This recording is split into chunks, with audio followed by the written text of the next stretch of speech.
Hello, everyone, and welcome back to Who Ate It First. Hello. It is season 2. Fireworks, doves fly out. Thanks, everyone, for listening to us. I hope you enjoyed the summer mini-sodes Whoop whoop. leading up to season 2. We made some drinky drinks. We did make some drinky drinks. And we really enjoyed making that mini-sodes. So let us know what you thought about them. It'd be great to hear back. Well, we hope everyone had a lovely summer. It's still hot, I'm sorry to say. Yeah, it's been warm. But it's been pretty fun for us. Went to some weddings. Mm-hmm. Which Traveling. was fun. Doing some traveling. Italia. To Italia. Oh, yeah.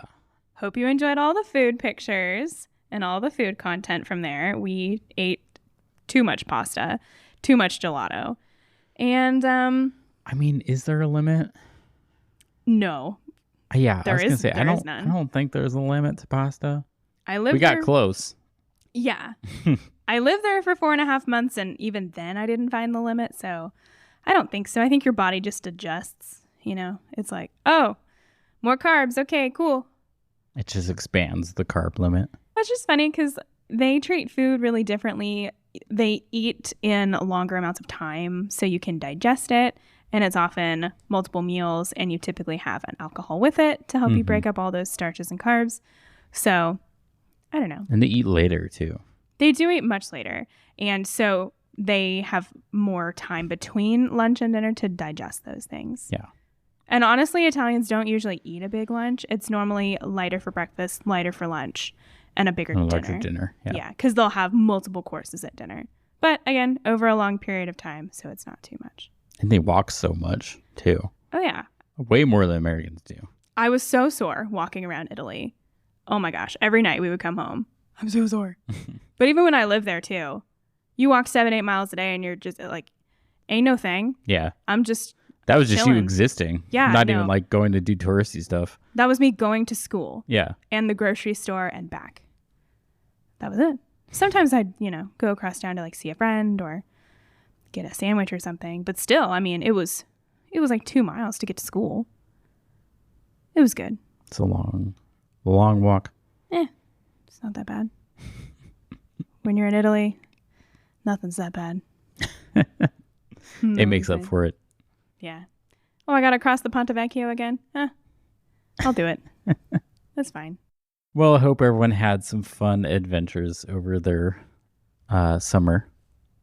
Whether you went on vacation or just relaxed at home, did things wherever you live. I hope everyone had some fun cooking some good food or trying some good food. Hope everyone tried something new, too. That'd be exciting. Yes. Any adventurous eaters out there? Yeah. Let us know if you had anything like really fun to eat over summer and something new that you haven't had before. Yeah. Well, of all the places that we mentioned, season 2 is not going to be covering any of those. What? What? Oh my gosh. Because for this season, we decided to hone in a little bit. It's a pretty large region, I will admit. But we're honing in a little bit into the Latin America region. So we're going to do, for season 2, 8 episodes focusing entirely on Latin America. Woo! So we're going to be covering something that I have been very excited to cover, something I have actually wanted to cover since our first season, and I just decided not to because there was other things we wanted to cover. Mm-hmm. I am going to be covering mole. Ooh, yum. Mole.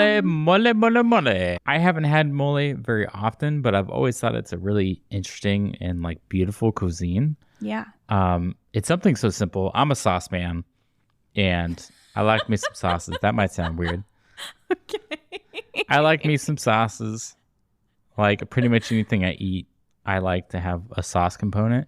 Like I can't eat a sandwich without some sort of sauce on it. Like even something like just mustard or mayonnaise or something. Like if there's nothing on the sandwich that is some sort of sauce varietal, then I can't do it. It's too dry. Like I need some sort of sauce. some sauce. Yeah, I've only had mole a couple times, and it's so good. It has such like a rich depth of flavor to it because there's so much going on in the flavor in the sauces. When I was doing this research, I actually found out like some recipes have upwards of 50 different ingredients in their mole sauces. Can't be doing that. Yeah, it's just like, and it's a sauce, right? Like, how is there 50 different components? That doesn't make any sense. No clue. So obviously I've been a little intimidated to do something like this because some recipes have so many different ingredients. Everybody has their own recipe. If you talk to anybody that makes this, fairly frequently, every single person would have their own variation of a mole sauce. And sometimes it can take a long time. It could take hours in the kitchen to make. Knowing all this, I was a little worried about getting into this until I ran into a recipe by Rick Martinez, a recipe that he developed that he calls mole sencillo, or simple mole, which is just about 10 ingredients instead of the normal 30 to 50. That seems more manageable. Yeah.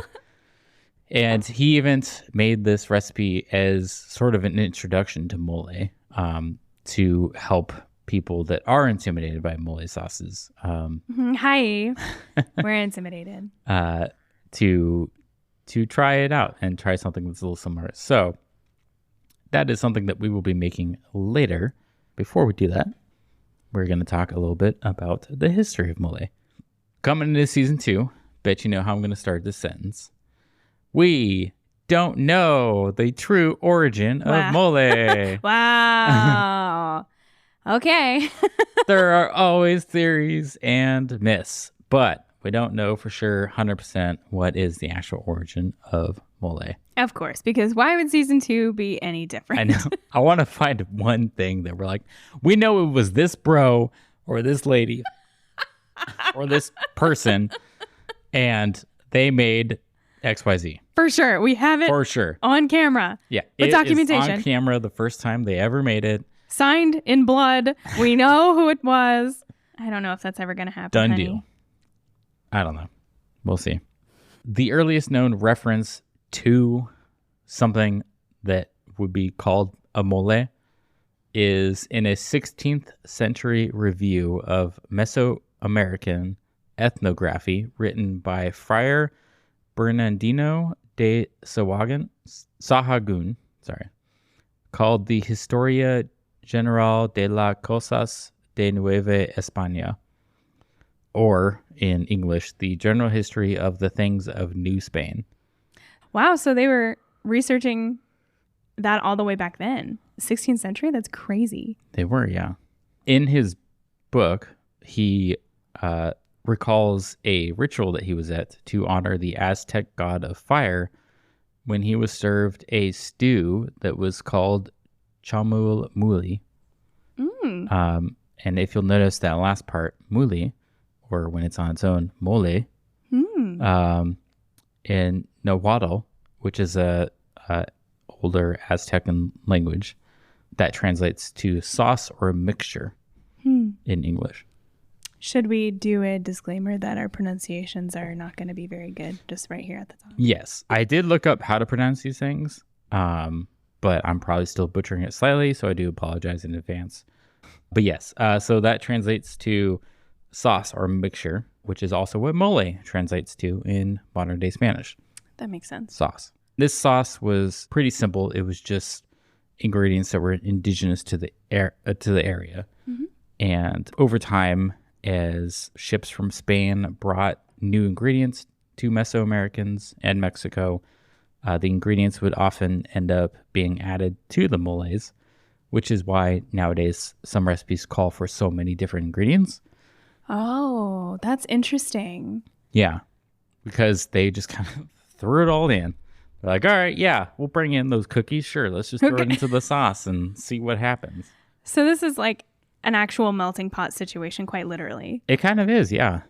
Yeah, there's just like, if you get back down to the simple core ingredients, it's mostly just like chiles, some spice, and like a couple other ingredients. But like it's what you can consider a mole is just a few ingredients. But over time, it has basically become like a big melting pot of ingredients that have come from all around the world that modern day recipes that people make call for all this stuff.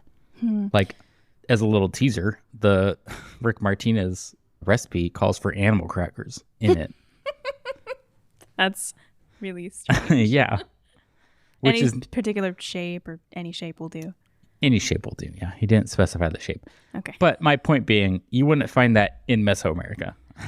No, not in the 16th century at least. No, there were not animal crackers in the 16th century. Although that'd be really funny. That would be pretty amazing. So, of course, that's the earliest reference that I was able to find to what one might consider mole. There's also been a lot of myths about who invented mole. One of the myths for the invention of the modern day mole is that it was invented in the convent of Santa Rosa. Ah, lots of things come out of convents. Yeah. Like nuns make Stuff. a lot of stuff. Well, I mean, they're devoting their life to God, but they're also kind of like, I'm a little bit bored and I think I need a hobby. What better thing to do than to Make stuff. make something new? No, truly. We took the footsteps of a pilgrimage to Assisi, and there's a abbey up there, and they make fudge. Some of like the world's best fudge. Nice. Just by these cute little nuns, just chilling, like up in the mountains of Italy. Make fudge. Yeah. Like what? Isn't there like a really well-known like beer that's made by Yes. like you can look it priests up. or something like that? You can look, but yes, there is. I'm Googling priest beer. That might be what I'm thinking of is Trappist beer. So sorry, I off-tracked you. It's okay. So in this myth, a bishop was coming for a special visit to the convent. A nun by the name of Andrea de la Asuncion, I've forgotten how to say her last name. That's probably like Ascension, but in Spanish. Yeah. Threw together more than 100 ingredients. You're doing That too was much. 100. You're doing too much, my friend. Scale it back. Into this sauce. And they cooked a turkey and smothered it with the sauce and served it to the bishop. And he loved it so much that it just blew up in popularity. Mm-hmm. There's not a lot of historical evidence to back this one up. I don't think there's actually any historical evidence to back this one up. But one thing I did find interesting from my research is that it does seem like turkey is actually the like most traditional thing that you serve mole over. Turkey? Yeah, you cook turkey and serve it over mole. We're going to be using chicken, but yeah. And that was something else in another video that I watched. He used turkey and mentioned that that was kind of the traditional thing is turkey. That is so weird. So while we don't know exactly who made mole or if it was just one of those things that people in the region made over time, most historical records point to two possible cities of origin, Puebla and Oaxaca. Sweet. There is, in Puebla, it is best known for mole poblano, and that's actually the best known of all the moles. If you have it somewhere, like especially in the United States, it'll probably be most likely a mole poblano. You know what I just thought of? The restaurant that you have it all the time? Mi Pueblo. Uh-huh. Up in In DFW. Puebla. Yeah. I'm pretty sure that is a mole Funny. poblano. Oh my gosh, how funny. Yeah, It's also called Mi Pueblo. it is. That makes It's actually like quite a good mole sauce. I think it's good. it is a really good mole I don't know if sauce. they actually make it in-house or if they just like buy mass-produced mole, but I don't know. I like it. It's good. I mean, I think their food's good. Yeah, it's tasty. We mainly go there for their margaritas, but We do. and their food is good. The other city, Oaxaca, is called the land of the seven moles. Okay. And those seven moles are Amarillo, Chichilo, Coloradorito, or I've also seen it just Colorado, Manchamontal, Negro, Rojo, and Verde. Those last three are colors. I got those ones. Yes, they are. That was black, red, and green. Thank you. I remember some of my kindergarten Spanish lessons. All of those are made with different chiles and herbs, and that's what kind of gives them their distinctive colors and tastes. Everybody has their own recipe, but there are some distinctive chiles and herbs that go into each of those that would have you consider it to be one of those 7 moles. That's so interesting. Yeah, there's a lot of depth to mole, and there's lots of different kinds, which I think is really cool. I want to try mole negro. I haven't had that before. But ever since we watched that Somebody Feed Phil episode where he had mole. Oh, yes. He had this like very famous mole negro. And I've wanted to try it ever since then. I know. I'm very excited about it. They were in Oaxaca for that episode, I believe right? so, yeah. Okay. I'd need to watch again. It's been a minute. But yeah, if you want to actually see some mole, there is I can't tell you which episode, so just watch all of them because they're all great. The newest season. But yeah, there's an episode where Phil goes to Mexico and has mole. Yeah, it was so interesting, and they do a really good sort of in-depth visual video of like how they make it. I just thought of a really good superhero name for you. For me? Yeah. Okay. So you know, like Shang-Chi and the Legend of the Ten Rings. Yeah. Your name's going to be Kendall and the Legend of the 7 Moles. I like that I only get like a superhero name. My name's still just Kendall. Super Kendall. How about that? Okay. I'll take that. Super Ken and the Legend of the 7 Moles. Well, you have to tick a number off. So you've only had one. So I suppose you're Super Kendall and the 1 mole to start with. Well, I mean, I don't even know if you can consider this mole that I'm going to make any of these 7. I'll give you one because you've tried a fair amount, and then you've made this one. Okay. Let's give you a 1 badge. You're a white belt it. here. White belt in karate. I'm Super a white Ken and your first mole. So moles used to be a time-consuming dish to prepare and was saved mostly for special occasions. Chef Evangelina Aquino Luis showcases some of those traditional methods that used to be used to make mole in an insider business video that I found on YouTube. Cool. It was actually a really cool showcase. In it, she uses a clay comal to char many of the ingredients, which is essentially just like this kind of large flat pan with low sides to it. You heat it up super hot, and then you can char things. You can make tortillas on there too. Yes, it is also used for tortillas. That is correct.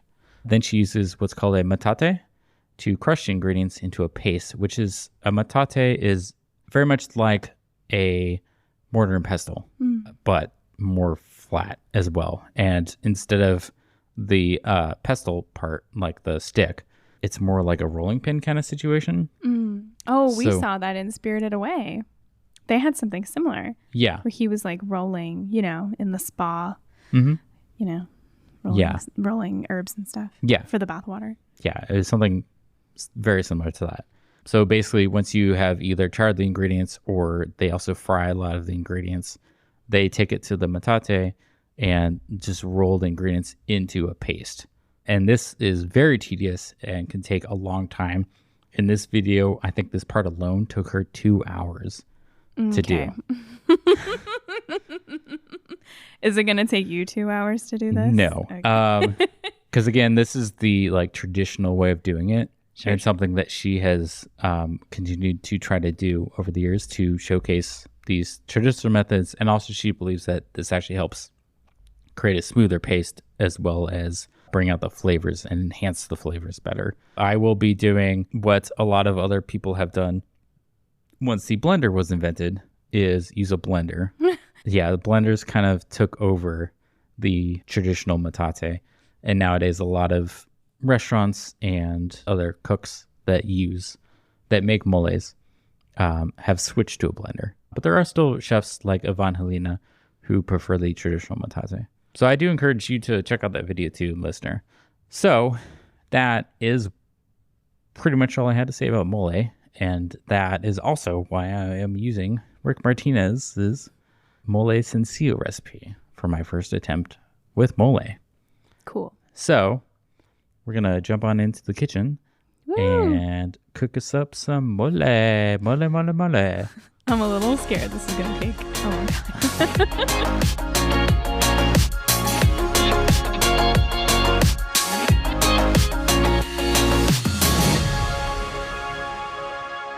All right, we are back in the kitchen for the first time for season 2. Whoop, whoop, kitchen. What? All right, and we are cooking some mole sencillo by Rick Martinez. Thank you, Rick. So yes, thank you again for this recipe. If you want to cook along with us, we will be providing the recipe in an Instagram post. Instagram. So you can go over to Instagram, check it out. Not immediately, though. Give me some time to post it. Yeah. Or you can just listen along to this and cook along with us. So the ingredients that we're going to need is 1 large Roma tomato. Also, he in his recipe specified the gram amount of everything. Again, because he was saying that he really wanted this recipe to be approachable and to make sure that everybody's making it correctly, the same amount of ingredients for everybody. So measuring by grams is just much more accurate than saying like, get a tomato. True. So you want 1 large Roma tomato or 123 grams of tomato. You also want 1/4 of a large white onion, which is going to be about 71 grams. You want 6 medium chile anchos, or 60 grams, 1/3 of a cup of lard or vegetable oil. And spoiler alert, we're using vegetable oil because I was unable to find a reasonable amount of lard. Because my option was like a gallon bucket of lard. Ew. And I was like, I'm making this once. I don't want a gallon of lard sitting in my kitchen. Ew. So I will be using vegetable oil, but if you can access lard, if you have it already, or if you just want to have lard instead, it is the more traditional thing to use in a mole. So I would recommend using it. We're just not using it for this. Don't feel obligated to buy the 10-gallon drum, though. Yeah, don't feel obligated. Here's what I said earlier. You want 1/3 of a cup or 22 grams of animal crackers. Yes. 1/4 cup or 40 grams of raw almonds. 1/4 cup or 35 grams of raisins. A tablespoon or 10 grams of untoasted sesame seeds. 1 whole star anise. We did actually swap this one out for anise seed because star anise was expensive and I didn't want to buy a whole jar of it. I also don't like it. And yeah, you don't like it that much. Anise seed has a very similar flavor to it. I think it's a little more subtle, so we swapped it out for that. Also, 2 tablespoons or 15 grams of salt, a tablespoon of piloncillo, which is essentially just this like thing of dark brown sugar, molasses-y sugar stuff, which I was going to buy. And then our grocery store proceeded to run out right when I needed it. Sick. So again, I am using dark brown sugar. But if you want to make this more traditionally, buy a piloncillo. 1 1/4 ounces or 35 grams of bittersweet chocolate. And he specifies preferably 75% or more cacao in that chocolate that you use. Cacao. And then you also want a pinch of toasted sesame seeds for garnish at the end. Sesame seeds? That's weird. Yeah, it seemed like a lot of moles typically are served with sesame seeds as a garnish on top. Strange. Yeah. And there's sesame seed in this recipe, which again, it was not something that was, a traditional thing. So just kind of, even in this recipe, shows you like things that were not indigenous to the region have found their way into mole recipes. So it really is like a cool melting pot of a recipe, like you mentioned. That's awesome. I do love a sesame seed. They're so good. Yeah. I could eat those little things all day. All right. So getting into step 1, we are going to line a medium skillet, preferably cast iron, with 2 sheets of foil, and we heat it over high heat until very hot. Then we're going to char the tomato and the onion, turning it occasionally until charred on all sides, which will take you about 12 to 14 minutes. Then you're going to transfer that over to a small plate and just set it aside until we get back to it. Next, you're going to heat 3 tablespoons of lard in a large saucepan over medium-high heat until very hot. Then, working in batches, you will fry the anchos, turning them to coat in the lard until fragrant, browned, and toasted on both sides, which will be about 30 seconds. Then you transfer that to a bowl. Then you can fry the animal crackers, tossing until they're deep golden brown and crispy, which will take about 1 minute to 2 minutes. Then you'll transfer that to the bowl with the chiles. Then you can add the almonds, raisins, sesame seeds, and anise to the same pot all at the same time. But not a nephew? I'm sorry, goodbye. And you can fry all that together. That will again take about 1 minute to 2 minutes. And then you'll add salt, sugar, 4 cups of water, the chiles, the animal crackers, tomato, onion, back into a pot. Once you've fried all those ingredients and charred the tomato, onion, you'll put all that stuff in the pot with some salt, sugar, and water and bring it to a boil. And then you will cover and reduce it to a simmer and cook until the chiles and the almonds are very tender, which will be about 30 minutes. Then when that is done, you can remove it from the heat and let it sit covered for 20 more minutes to cool slightly. After you've let it cool for those 20 minutes, we can transfer that to the blender, basically. So you're just going to dump all the ingredients into the blender and blend it on high until it is completely smooth. And once that is smooth, we'll rinse out the pan that we had previously used to cook all the ingredients. And in that pot, we're going to heat the remaining 2 tablespoons of lard over medium-high heat until very hot. And I'm going to emphasize this point because it's about to get a little messy in your kitchen. So, oh no. Before I continue, a fair warning that things are going to splatter. So be careful when you do this. Because remove all pets and children and sharp objects and just look out. Apparently, this is a necessary step to make a mole, but it can cause bodily harm, so be careful. After you've heated the oil and got it very hot, you are going to pour the mole into the lard. And he actually says in here, standing back from the pot because it will spit and sputter. Which in his video it does. So, and it gets everywhere. But apparently that like hit of just like frying as soon as you put it in there is really necessary and like helps enhance it, and you get a lot of fried bits that are going to help with the flavoring of the mole. If you don't do that step, it's not going to taste quite right. Once you do that and you didn't get burned or burn your house down, assuming your house is still standing, assuming you're still there cooking, then you're going to stir frequently, reduce the heat to medium, and then you're going to stir frequently until the top of the mole is glossy and very thick, which will be about 10 minutes. And you do want to stir like continuously, because if you don't, it will start to spit at you again and potentially burn you. So be sure to continue stirring. Be careful, friends. Once this is done, you can remove it from the heat and stir in the chocolate, and then finish stirring that until the chocolate has completely melted, and then take a taste of it. If you feel like it needs anything extra, like some salt or sugar in there, some extra salt or sugar, feel free to add that in there to your taste. And then you can serve it over roast chicken and top it with toasted sesame seeds or turkey if you want to go the more traditional route. And yeah, then you're done. We're going to cook this mole up, and we will see you in our Raver Roast segment.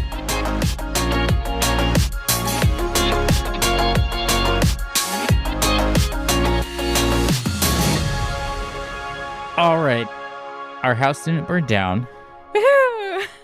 I didn't burn myself. We didn't burn the dog or each other. We removed the dog from the situation. Oh, yeah. We put him in the other room. Don't worry. We did.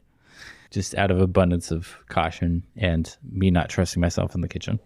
My rug and one of my tea towels, got a little hit, damage. But it's okay. Just, give it a little wash. Yeah. We cleaned our kitchen. It's okay now. But yeah, things got a little messy. Just a little bit. Just a little bit. But just that's okay. a little bit. It cleans. Yeah. But yeah, I didn't think this recipe was too complicated, actually.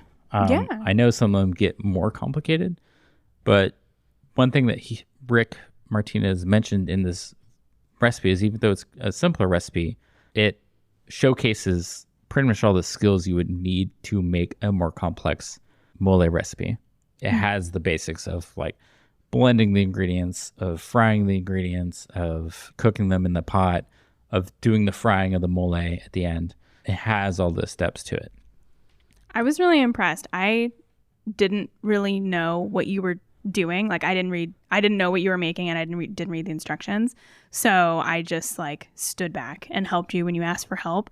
But I was really impressed. You were like doing all of the things. And it was really weird watching you pour a ton of hot stuff into the blender. I mean, we use it for smoothies and stuff usually. Yeah, I know. We haven't So used I it was for just that. like, can hot food go in here? I Will was it very blend? concerned. Will it blend? I was very concerned that our blender was going to explode. It was okay, but Yeah. it was very concerning. I'm like, should that go in there at that temperature? Yeah. No, it was fine. We got a nice mixer as part of our like wedding gifts. It's a refurbished Vitamix, but it's a Vitamix mixer because that was cheaper than a brand new one. Whoop, whoop. It's capable of doing that. Like you can make like hot soups and stuff in there. Like Hot soup, where they got it. like you can literally throw a bunch of ingredients in there, crank it up to high, and it actually like it spins so fast it heats it up, and it'll make it like hot soup. Blenders are weird, man. Yeah. Especially like fancier ones like that. But yeah, no, it was fine. And it worked really well. It came out pretty smooth. Probably the nicest it's actually been to work with that blender because what we normally put in there is not very much of something. So it has trouble like going. Oh, yeah. We 'Cause we do never just have a enough- small amount. Yeah, we never have enough of the ingredient in there that it's just kind of like struggling. Do.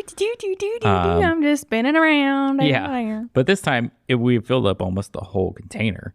So it's like, oh yeah, baby, this is what I was built for. Woo! And yeah, it had no problem. Thank you for anthropomorphizing our blender. That's what I'm here for. But yeah, what do you think? How do you think it tasted? And how do you think it turned out? Oh my gosh. I thought it was super, super good. I've only ever tasted mole typically when you order it. It's not something that I normally order. When I go to either a Mexican food place or just a Latin food place, I'm typically more of like a taco person. Like I don't love super heavy sauces usually. I mean, I like them, but I can't say that's like my first thing that I order typically. So I just am saying that to say that I'm not an expert on mole, and I couldn't tell you if it was authentic or not. Right. But I thought it was extremely good. I tasted it when you were cooking it before the chocolate and after the chocolate. And even though it wasn't that much, it was wild, the difference between just like a chili soup, basically, and then you add in this extra layer, and it really changes the composition. And it sounds really strange to put chocolate in a sauce. It's not that much, but it really deepens the flavor and makes it more, I don't know, just like more round and like just bigger and deeper flavors. I'm not a chef, so words, but I know what you're saying though, yeah. yeah, just deepens the flavor, I guess. Changes the profile from just like in your face, like spicy, to now we're a little sweet. Now we have a little bit of complexity, and like the flavor notes are kind of all over the place instead of like one note chili situation. Yeah. And that's one of the things, you hit the nail on the head of like one thing that I think is so cool about moles is like you have so many ingredients in there that you get such crazy depth of flavors. Because like even something like this, like you had some tang from the tomatoes and the onions, spice from the chili anchos, some sweetness from the chocolate and the animal crackers, some nuttiness from the almonds, and also some sweetness from the raisins too.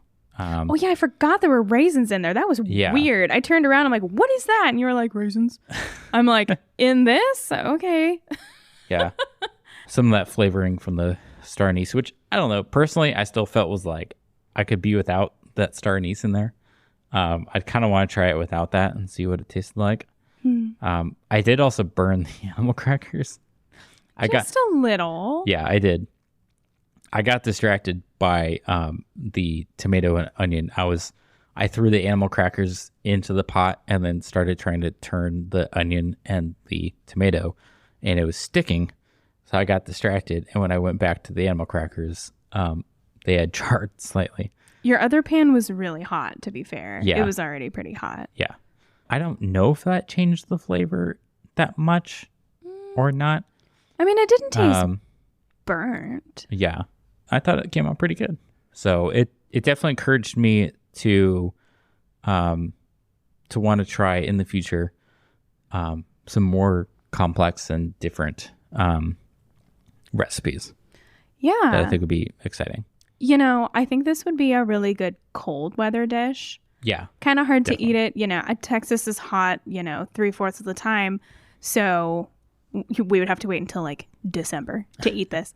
But I think this would be quite good on a cold day because for like a dinner, it's on the heavier side because it is a heavy sauce. Yeah. And you're eating either chicken or turkey, kind of a big piece. So it's like kind of more on the heavier side. But this would be so good. I could picture this for like a holiday or around the holidays. Yeah. I'm sure in Latin America it's eaten all the time, but I'm just thinking for here it could be good when it's cold. Mm-hmm. And it makes a lot too. So I think it would be good for a group setting. Like if we were to have a party with some friends over or family, it'd be a great recipe as something to make for a family dinner or a friendsgiving or something like that. I don't know. I love that. A Friendsgiving. I thought it tasted really good. I'll probably give this one. My brother was giving me crap about like, what was it, 8 out of 10s that we give all the time? I don't know. So I don't keep track of what we rate things. I'll probably give this one a 7 out of 10 because I thought it was very good. Some of the moles I've had I like better. I'm also not convinced that it's the recipe's fault. I think maybe I just never having made this before made some rookie mistakes. So I'm sort of rating myself having cooked this a 7 out of 10 and not Rick Martinez's recipe itself. Because it's probably, I bet if he were to ever make it for me, which I don't know the guy, but Hi, Rick. Can you come make it for us, yeah, please? I'm sure it'd be much better. Somebody who's actually made mole many times and develops recipes all the time would probably turn out better than I could have made it for my first attempt. So for my first attempt, I will give this a 7 out of 10. Okay.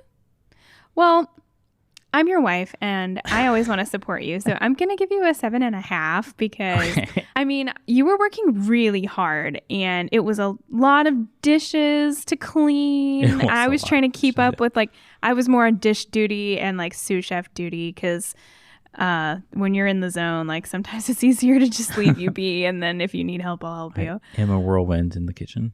Actually, you're pretty clean. Yeah. Reminds me of, I know you haven't watched it at all, but Bob's Burgers. There's a Thanksgiving episode every season and he gets really intense in the kitchen. And I know I'm like that, like every time we're making one of these episodes. So I do apologize for that. No, it's okay. I knew this one, I was going to leave you alone because with all these ingredients, it looked really complicated. So, but all that to say, you worked really hard and this was a lot of new techniques and I'm proud of you and it was really good. So I'm going to give you a 7.5 just because I want to support you. Well, thank you. I appreciate it. I don't have anything else to say about it. It was tasty. I definitely encourage everybody to either make this one or go crazy and, find some wild mole recipe and try to make it. Oh my gosh. And let us know how it turns out. That would be really intense. Yeah, send us like a DM on Instagram or something with your recipe. Either your recipe or your attempt at making it. Do it. All right. Well, I think that's going to wrap it up for us. So just want to say thanks everyone for listening. Hope you have enjoyed the first episode of season 2. Whoop, whoop. If you want to see any behind the scenes pictures or videos that we take of our attempts of making this food, then you can check out our Instagram at Who Ate It First. Also DM us if you want to send us any questions or messages, or we'd love to see your attempts of making food, or just, whatever food you want to send us. We love seeing pictures of food. Yeah. So we'll always say yes to that. Definitely. If you made something cool this week, let me know. Yeah. All right. This has been Who Ate It First? I almost forgot the name of our podcast. This has been Who Are We? We went through 4 episodes of Who Drank It First, so I'm That's still true. recovering from that. This is Who Ate It First? I am Kendall Runquist. And I'm Logan Runquist. And it has been delicious. Yes. And mole-y. Ew, why does it always sound gross? Maybe we need a new outro. Bye. Bye.